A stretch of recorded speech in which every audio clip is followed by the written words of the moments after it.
Hey guys, Rumblysuperset here, and welcome to the update 1.9 overview of Vainglory. So just like every other update, there are a bunch of small and large changes coming to the game. I'm going to go ahead and go over some of the key changes that are happening in update 1.9. Get your ice and glory ready, the long-awaited Phinn is coming to the Halcyon Fold. Phinn is an unstoppable tank who brings the fight to him. He pairs incredibly well with other heroes who don't back down from battle.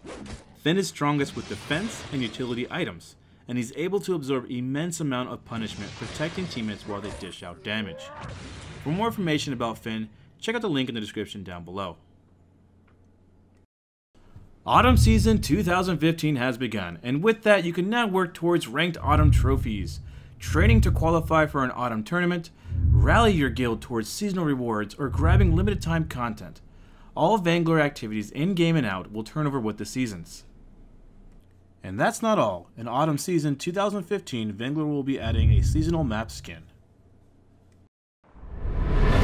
complete with carved pumpkins, gravestones, altered minion mines, and more.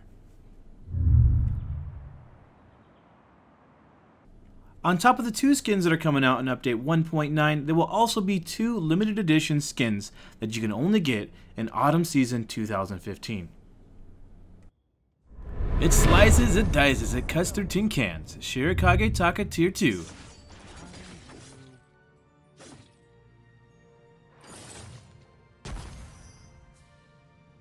He will tear you from this world. Death Metal Cruel Tier 2.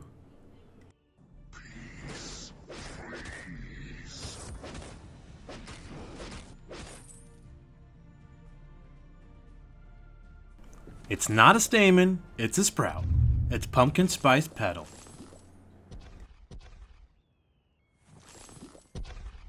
Oh, why?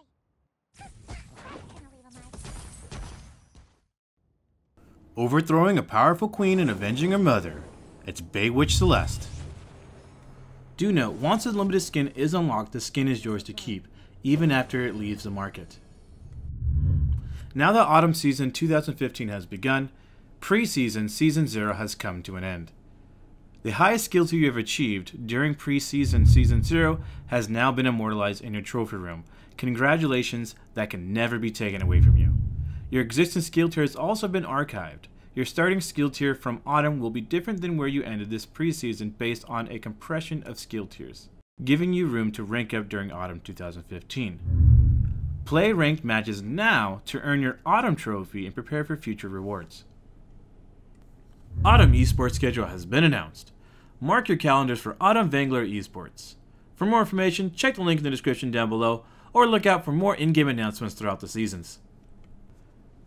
Autumn Hero Unlocks. As an extra seasonal gift, Super Evil Megacorp is giving all iOS players a free Celeste unlock, and all new Android players a free Taka unlock during the month of October. To get your free unlock, all you have to do is log in and play sometime in that month. They'll take care of the rest. Guilds and teams are finally coming to Vainglory. As far as guilds, Vainglory is more fun and more rewarding when you play with friends. You can relive epic matches, plan hero comps, discuss strategies, and best of all, no AFKs. But not everyone has a go-to group of players they can rely on. That's why SCMC is introducing guilds. They are fun, social destinations in-game filled with like-minded players. Together you'll play and push for seasonal rewards based entirely on dedication and participation. As far as teams, the competitive scene of Vainglory has advanced far faster than anyone has ever anticipated. From the massive March Madness style of 128-team VGL tournaments to the Vainglory International Premier League VIPL live in Seoul on Korea TV, it's getting real very fast. To support the rapid expansion of Vainglory Esports and give every Vainglory player, regardless of skill tier, a taste of fame and glory, SCMC is formalizing teams within the game. There are only a few gameplay changes in Update 1.9, but the most significant change was the turrets themselves. So as many of you guys may know, there was a hotfix that was released in the 1.8 version of Vainglory. Although this wasn't a permanent fix, it was more of a response in regards to the toxicity that was growing within the community in regards to the Stormguard banner being too strong against turrets. They did make the turrets a little bit strong, so they wanted to go ahead and readdress that in this update. Turrets no longer gain 300 to 520 armor and shield when no minions are nearby. Percent max health damage down from 7.5% to 5%, and it was 4.5, so it's still a slight increase.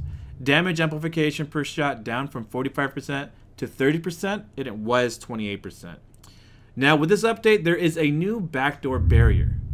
Turrets constantly regenerate a 300 HP barrier per second, a max of 600 HP. However, as soon as a turret is in combat with minions or Kraken, this barrier is disabled for 3 seconds. Minions no longer shred turret defense stats. There have also been quite a few item changes. Weapon and crystal fusions have definitely seen a change in update 1.9. Their damage is roughly the same with 20 to 60 weapon or crystal power, which is based off of level, but their additional stats they give, which is attack speed, cooldown acceleration, or defense, which were originally a flat rate, are now based off your level as well. Just like the turrets, the Stormguard banner was affected by the hotfix of 1.8. In 1.9, they are readdressed in the Stormguard banner. It can now damage turrets again. No target can take more than one Stormguard banner's worth of damage per second, even if multiple players with Stormguard banner are hitting it. Broken Myth is also seeing a change this update. Broken Myth only gains stacks on enemy heroes, not Kraken or turrets. Damage amplification changed from 30% over 3 seconds to 36% over 6 seconds. There have also been massive Android improvements. Vainglory now only requires 1 GB of RAM, improved from 2 GB. Only requires dual-core 1 GHz devices instead of quad-core. And finally, hero changes. There are quite a few, so I'm not going to go over every single one, but there are 3 that truly stand out to me, and the first one is Taka. House Kamuha no longer grants lifesteal on Mortal Strike. Kaku heals for 25 to 70 plus 25% crystal ratio health per second during invisibility. Teleporting home will cancel invisibility. Xretsu. Key stacks granted down from 3 across all levels to 1, 2, or 3 based on your level. The next hero is Sky. Basic attack range increased from 5 to 5.5. Basic attack speed increased from 100 to 117% to 100 to 136%. Target lock. Movement speed bonus triggered upon target lock first application. Forward barrage. Cooldown is reset when activating Series Strike. Crystal ratio down from 240% to 210%. Maximum duration of barrage down from 4 seconds to 3 seconds. Cooldown down from 6 to 6 across the board until overdriven at level 5, in which it goes down to 5 seconds. No longer deals reduced damage to non-heroes. Series Strike. Cooldown has been reduced slightly at all levels.